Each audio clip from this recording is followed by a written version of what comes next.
প্রথমে যে আমি আগেই বলেছি যে একটা বড় ধরনের সংগ্রামের বিজয়ের মধ্যে আনন্দ উচ্ছ্বাসের সময়ে যাদের বিরুদ্ধে মানুষ সংগ্রামটা করে তাদের উপর রাগ, তারা তো পালিয়ে যায়। পালিয়ে যাওয়ার পরে তাদের রাগটা ঝাড়বার জন্য তাদের ফেলে যাওয়া যত স্থাপনা সেগুলোর উপর মানুষ আছড়ে পড়ে।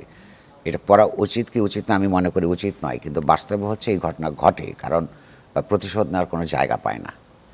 তো সেই ক্ষেত্রে আমি দুটো একেবারে পরিষ্কার করে যদি আমার অবস্থান ব্যাখ্যা করি, সেটা হচ্ছে যে শেখ মুজিবুর রহমান বাংলাদেশের প্রতিষ্ঠাতা রাষ্ট্রপতি, তার জন্যে এখানে স্ট্যাচু স্থাপত্য থাকবে, এটি স্বাভাবিক। কিন্তু এই যে ছাত্রছাত্রীরা বা অন্যান্যরা তুলনামূলকভাবে কম সচেতন নাগরিকরা এই যে আপনার এই মূর্তিগুলোর উপর বা স্থাপত্যের উপর হামলে পড়েছে, এটা তার রাগ। কিন্তু এই জায়গাটাই নিয়ে গেছে তার কন্যা শেখ হাসিনা এবং তার দল আওয়ামী লীগ। কী করে? ধরুন এই দেশে যদি ওনার সবচেয়ে মানে 5টা স্ট্যাচু থাকতো, আমার মনে হয় যে মানুষ তাতে আক্রমণ করতো না।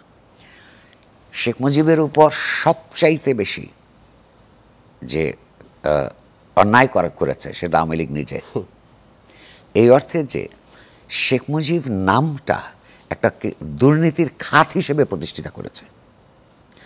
অর্থাৎ এই যে স্ট্যাচুগুলি যে তারা ভাঙলো কিংবা তার নামে কয়েক হাজার প্রতিষ্ঠানে যে আক্রমণ করলো, এই তার নামটা ব্যবহার করা হয়েছে দুর্নীতিকে বাস্তবায়ন করার জন্য। অধিকাংশ ক্ষেত্রে মমত্ব দিয়ে বা শ্রদ্ধা দিয়ে করে নাই।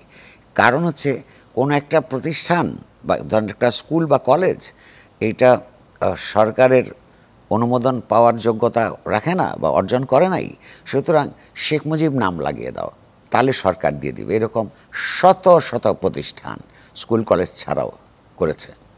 কিংবা স্ট্যাচুগুলি তো ছিল এই যে ডিস্ট্রিক্টে অধিকাংশ ক্ষেত্রে এটা ব্যবসা করার জন্যে, এটা একটা কন্ট্রাক্ট, যেইটা করলে লাভ তো হবেই এবং সে আপনার অনুমোদনটা পাওয়া যাবে এবং লাভ হবে, এবং সেই ক্ষেত্রে সরকার প্রশাসনের বিরুদ্ধে ঘুষ নিয়েছে। আচ্ছা,